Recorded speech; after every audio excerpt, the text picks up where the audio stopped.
En ocasiones, la falta de higiene y la desorganización aparecen como reflejos de un estado depresivo, donde la persona termina por descuidar el entorno que le rodea. Este escenario puede verse como un espejo de la salud mental en ese momento. Sin embargo, no todas las personas que viven en medio del desorden sufren de depresión.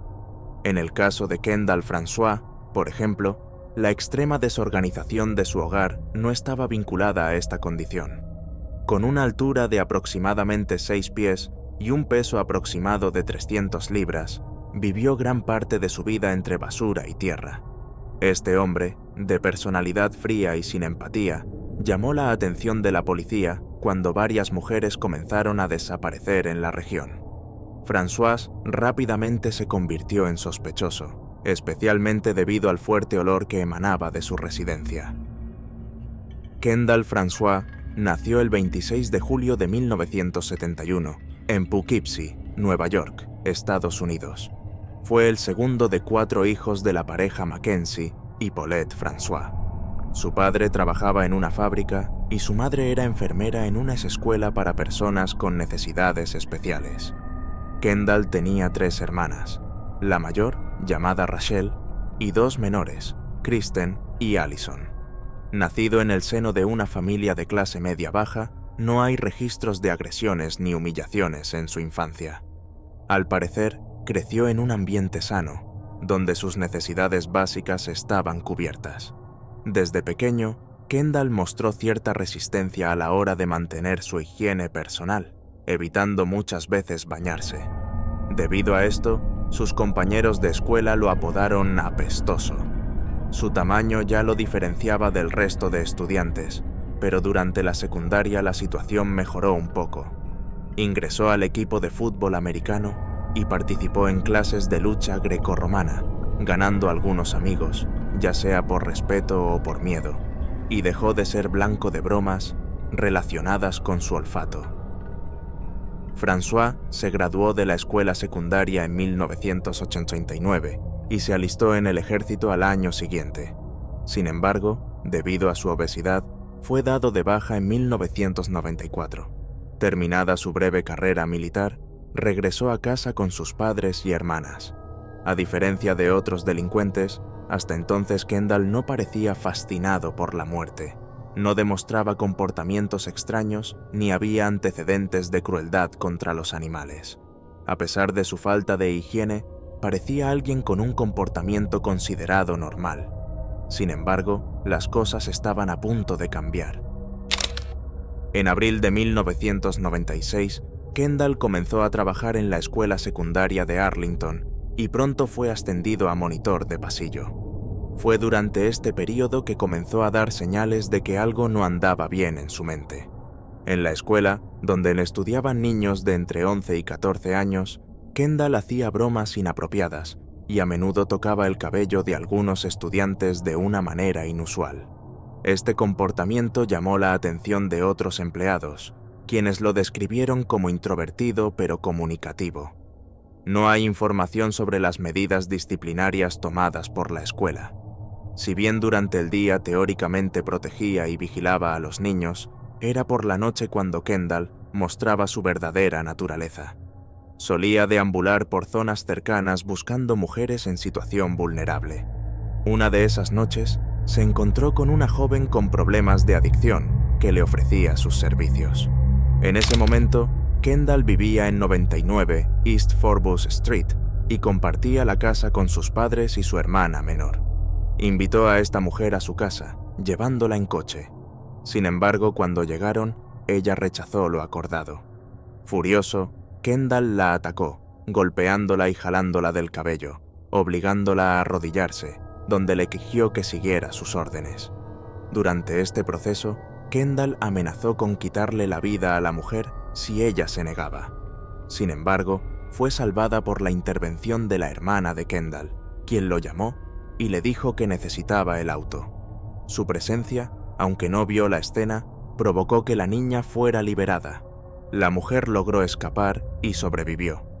El comportamiento agresivo de Kendall hacia las mujeres a las que se acercaba era común, según los vecinos. En varias ocasiones, mujeres semidesnudas aparecieron en su puerta pidiendo ayuda, muchas veces con visibles señales de agresión. Algunas personas creían que la falta de higiene y el mal olor de Kendall hicieron que estas mujeres se echaran atrás en la cita. Desde pequeño rara vez se bañaba, y esto no pareció cambiar de adulto. Otras personas creían que el comportamiento violento durante las citas alejaba a las mujeres. Kendall fue llevada a la comisaría en varias ocasiones, pero no fue arrestada debido a la falta de pruebas y a la naturaleza del trabajo de las mujeres. Para los agentes de la época, sus informes no se consideraban lo suficientemente fiables como para justificar una investigación más seria. Al no enfrentar castigo por sus agresiones, Kendall pronto daría el siguiente paso. Una noche, condujo hasta un motel llamado Old West, donde conoció a una mujer llamada Wendy Meyers, que tenía unos 30 años. Ella aceptó la propuesta de Kendall y lo acompañó. Sin embargo, en algún momento del encuentro, perdió el control y la atacó, asfixiándola. Wendy no pudo resistirse. Kendall luego llevó el cuerpo de la mujer al auto y se dirigió a casa. Una vez allí, escondió el cuerpo en el ático, dejándolo allí. En ese momento, todavía vivía con sus padres y su hermana menor, pero aparentemente nadie notó la llegada de Kendall. Al observar la trayectoria de los criminales en serie, es común identificar un patrón de comportamientos que indican su progresión hacia la violencia, generalmente comenzando con ataques menores y escalando con el tiempo. Sin embargo, en el caso de Kendall, esta progresión se produjo de una manera ligeramente diferente. Ya agresivo en sus relaciones, comenzó a intensificar sus actos, siempre con impunidad, hasta que su violencia desembocó en una tragedia. Sin traumas infantiles ni justificación aparente, Kendall era un hombre de comportamiento frío, insensible y fuerza física inusual. Con una víctima en descomposición en su propia casa, no pararía más. El 29 de noviembre de ese mismo año, otra mujer, Dina Barone, de 29 años, accedió a subirse a su auto, un Subaru rojo modelo 1994. En algún momento del encuentro, Kendall la agredió mortalmente. Estaban en un lugar aislado y él regresó a su casa. El cuerpo de Dina fue colocado en el ático, junto a la primera víctima. Así, Kendall estableció su patrón, o modus operandi, actuando siempre durante la noche. Salió en busca de una mujer en situación de vulnerabilidad, ofreciéndole un encuentro que inicialmente fue aceptado, pero luego se convirtió en violencia. Con una altura de casi 2 metros y un peso de más de 100 kilogramos, Kendall utilizó su fuerza brutal para someter a sus víctimas, que luego eran llevadas a pudrirse en el ático de su casa. Con el tiempo y el número de víctimas aumentó, los siguientes cadáveres también fueron colocados en el sótano de esa residencia, donde el crimen quedó escondido a plena vista. Durante casi todos los crímenes, Kendall actuó con frialdad y se llevó los cuerpos a su propia casa. En esta residencia, el ático y el sótano eran áreas restringidas, accesibles solo para él. Intimidados por el tamaño y la presencia intimidante de Kendall, sus padres y su hermana declararon que nunca fueron a esas habitaciones y afirmaron no tener idea de lo que hacía allí, una afirmación que puede sonar sospechosa al principio. A pesar de la falta de protección en varias de sus interacciones, Kendall dio positivo al VIH. No hay información sobre algún tipo de tratamiento o seguimiento que recibió, pero, de todas formas, esto no fue suficiente para prevenir sus ataques. El perfil de las víctimas, mujeres en situación de vulnerabilidad, hizo que la investigación tardara más en intensificarse. Estas personas son más difíciles de localizar y, a menudo, alguien tarda un tiempo en darse cuenta de su desaparición. Sin embargo, con el aumento de las denuncias de mujeres desaparecidas, los investigadores intensificaron sus búsquedas e incluso contactaron al FBI sobre la posible actividad de un criminal en serie. Sin embargo, sin una escena del crimen ni cadáveres, todavía no pudieron confirmar esta hipótesis. Entre las víctimas se encontraba Aten Marsh, de 31 años, que estaba embarazada en el momento de su desaparición, así como Sandra Jean Frank y Caitlin Hurley, de 47 años. Mary Healy Diácono también fue una de las desaparecidas. Los agentes hicieron todo lo posible para avanzar en la investigación, pero sin una escena del crimen, cadáveres o testigos, no había mucho material con el que trabajar. Mientras tanto, Kendall continuó con su rutina, incluso haciendo bromas inapropiadas en la escuela, donde trabajaba antes de salir por las noches a buscar nuevas víctimas. Sin siquiera saber si las desapariciones estaban relacionadas con un solo individuo, la policía comenzó a dirigir su atención hacia un solo sospechoso, Kendall François. Su historial de agresiones y visitas a comisaría lo convirtió en blanco de vigilancia y comenzó a ser seguido por agentes encubiertos. En una de estas ocasiones, los agentes observaron a Kendall mientras llevaba a su madre a su lugar de trabajo. Nada más entrar en el edificio, los agentes se acercaron a él, se identificaron y le pidieron que los acompañara a comisaría para conversar. Recientemente, otra mujer había denunciado a Kendall, afirmando que había intentado obligarla a una reunión no deseada, amenazándola con un cuchillo. Aún con esta nueva acusación, fue puesto en libertad, como en ocasiones anteriores. Quizás creyendo que una vez más se saldría con la suya, Kendall aceptó acompañar a los agentes para una nueva conversación. La sala de interrogatorios estaba preparada de forma diferente a lo habitual. Un gran mapa del área con la casa de Kendall, rodeada de un círculo rojo, estaba pegado a la pared en el centro. El objetivo de esta disposición era ejercer presión psicológica sobre él, demostrando claramente que era sospechoso en los casos de las mujeres desaparecidas.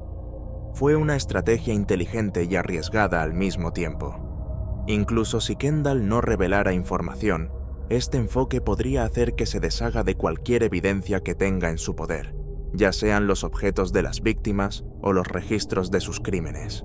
Los agentes planeaban monitorearlo fuera de su casa con la esperanza de que descartara algo revelador.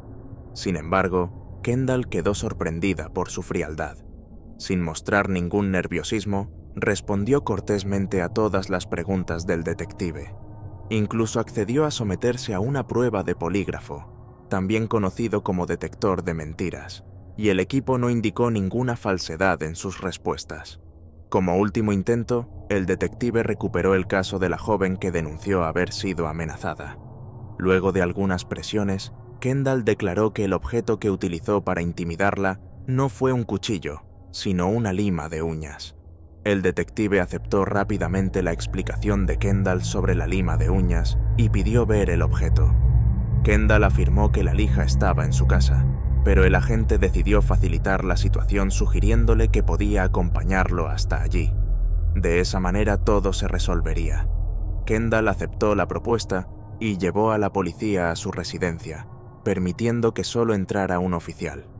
Al entrar a la casa, el policía fue recibido por una escena caótica. Ratas, cucarachas y moscas luchaban por espacio entre la suciedad, el moho y la basura acumulados. Restos de comida en mal estado estaban esparcidos por la cocina y otros muebles. Con todas las puertas cerradas, el detective tenía una vista limitada de las otras habitaciones, pero la habitación de Kendall era la más llamativa, llena de un olor terrible y varias fuentes de suciedad. El oficial intentó acercarse subrepticiamente al sótano, pero Kendall rápidamente lo guió de regreso. En el camino, el agente notó la fuerza de Kendall mientras lo jalaban con un solo brazo, llevándolo de regreso en la dirección correcta. La policía estuvo muy cerca de descubrir los cuerpos escondidos en el sótano y el ático, lo que podría haber evitado futuras tragedias, pero sin una orden de registro válida, el detective se vio obligado a marcharse. De regreso al auto, el agente se dio cuenta de que ese breve acceso a la casa no sería suficiente para garantizar una investigación completa. Mientras tanto, Kendall continuó con sus crímenes. Audrey Pugliese, de 34 años, y Katina Newmaster, de 25, fueron sus últimas víctimas. Los cuerpos de estas mujeres fueron llevados al desván y al sótano, transformando estos lugares en verdaderos cementerios. La policía, decidida a resolver el caso, comenzó a distribuir carteles con fotografías de las mujeres desaparecidas. Un día, un hombre se acercó a los agentes de policía en una gasolinera y los condujo hasta una mujer llamada Christine Sala, una consumidora de drogas que estaba visiblemente asustada al ver a la policía. Christine acusó a Kendall de agresión y amenazas de muerte. Los oficiales inmediatamente recordaron haber visto a Kendall conduciendo y se dirigieron hacia su casa. Con otra acusación más contra Kendall, lo llevaron a la estación de policía y lo colocaron nuevamente en una sala de interrogatorios. Durante el interrogatorio, presentó varias excusas por la situación con Christine y siguió negando su participación en la desaparición de las otras mujeres. Los agentes le mostraron un álbum con fotografías de las mujeres desaparecidas con la esperanza de provocar alguna reacción, pero él permaneció indiferente. Finalmente, el detective consiguió una orden de registro para la casa de Kendall. Al presentar la orden, Kendall miró el álbum de fotos como si fueran figuras sin importancia, hojeando y descartando las imágenes de las mujeres que habían sido sus víctimas. Su total falta de remordimiento y empatía sorprendió a los detectives, que ya sabían lo que probablemente encontrarían en la casa. Al llegar a la residencia, los agentes sacaron a los familiares de Kendall y los llevaron a la comisaría. Durante los testimonios, los familiares negaron cualquier participación o conocimiento sobre las acciones de Kendall, expresando sorpresa y disgusto por lo que había hecho. El propio Kendall afirmó que actuó solo, insistiendo en que sus padres y su hermana no tenían idea de lo que estaba pasando allí. En el interior de la casa, la suciedad y los insectos muertos dificultaron el trabajo de los peritos, quienes tardaron días en inspeccionar por completo el lugar. En el sótano se encontraron varios cadáveres en avanzado estado de descomposición. En el ático se recuperaron más cadáveres en similares condiciones. El equipo tardó 3 días en retirar todos los restos de la residencia. El insoportable olor que emanaba del lugar fue calificado de horrible y repulsivo, y no deja de sorprender que nadie alertara antes a la policía sobre el olor. Tanto los vecinos como los familiares que vivían con Kendall en la misma casa siguen siendo un misterio en cuanto a cómo vivieron todo esto. En total se encontraron 5 cadáveres en el ático. 3 de ellos estaban envueltos en plástico, con signos de cortes, lo que sugiere que el delincuente intentó fragmentar a sus víctimas, pero desistió a mitad del proceso. El cuarto cuerpo fue descubierto en una piscina infantil vacía, y el quinto dentro de una lata. Solo en ese momento la policía se enteró de la desaparición de Audrey Pugliese, cuyo cuerpo se encontraba entre los recuperados, a pesar de que nunca fue registrada oficialmente como desaparecida. La escena era aterradora y grotesca, reflejo directo de la frialdad de Kendall ante toda la situación. Cuando son capturados, los asesinos en serie generalmente siguen uno de 2 caminos. Algunos aceptan las acusaciones y muestran orgullo por sus acciones, mientras que otros intentan negarlo hasta el final, incluso ante la evidencia. En raros casos, los individuos con este perfil muestran algún tipo de arrepentimiento, pero casi siempre con la intención de evitar un castigo mayor. Kendall, sin embargo, no siguió ninguna de estas trayectorias. No parecía orgulloso, pero tampoco mostró ningún rastro de remordimiento. Su comportamiento sugiere fuertes rasgos de psicopatía. Cuando se le preguntó sobre los motivos de sus ataques, dio variadas justificaciones, alegando conductas groseras o presuntos robos por parte de las víctimas. Intentó racionalizar los asesinatos, pero cuesta creer que alguien se sintiera motivado a reaccionar de esa manera por tan poco. Durante el proceso judicial, Kendall llegó a un acuerdo con el Estado. Se declararía culpable de todas las muertes a cambio de cadena perpetua. Este acuerdo tenía como objetivo evitar a las familias de las víctimas el sufrimiento de revivir los horribles detalles de los crímenes, y también evitar alegaciones de demencia, que podrían abrir la puerta a una solicitud de libertad condicional después de un cierto periodo. A cambio, evitaría la pena capital. En junio de 2000, a los 28 años, Kendall François admitió su culpabilidad por 8 asesinatos en primer grado. Fue condenado a cadena perpetua sin posibilidad de libertad condicional, más 25 años más por el ataque a Christine Sala. Sin los detalles explícitos de cada homicidio, solo podemos imaginar las atrocidades cometidas por Kendall contra esas mujeres. Quizás sea mejor así, sin estar seguro. Kendall era una persona de naturaleza malvada, que convertía su propio hogar en un lugar oscuro y desesperado. Le quitó la vida al menos a 8 mujeres, separando sus fotografías como si fueran cartas de un juego macabro. Al final, el olor que emanaba de su cuerpo parecía llevar no solo suciedad acumulada, sino también crueldad. El 11 de septiembre de 2014, a la edad de 43 años, Kendall François falleció por causas naturales en la unidad médica del Centro Correccional Wende, en Alden, Nueva York. Aunque se especuló sobre complicaciones de salud, el Estado se negó a publicar el informe oficial sobre la causa específica de su muerte,